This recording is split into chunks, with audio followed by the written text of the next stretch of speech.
तो आज बात हो रही है किस्त 291 की। तो शुरू ही एक धमाके से होता है। जिहान रिहा होता है, बाहर आता है और फौरन फायरिंग।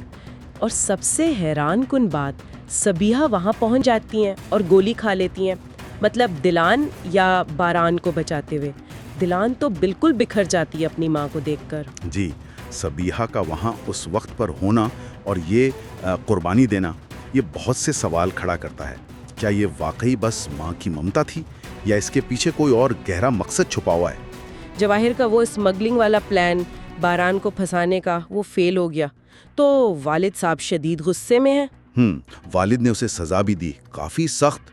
अब बारान के लिए खतरा सिर्फ बाहर से नहीं, अंदर से भी, और ज्यादा जाती हो गया है।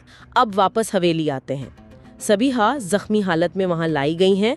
बारान ने वाजे कर दिया है कि उनकी हिफाजत की जाएगी, इज्जत की जाएगी, क्योंकि उन्होंने जान बचाई है। लेकिन जाहिर है सब इस फैसले से खुश नहीं है, खास तौर पर आजादे साहिबा। उन्हें सबीहा के इरादों पर बहुत शक है। उन्हें लगता है कि ये सब एक चाल है कारबे खानदान में वापस जगह बनाने की। तो हवेली में सबीहा की मौजूदगी, ये एक नई कश्मकश का आगाज है। बिल्कुल।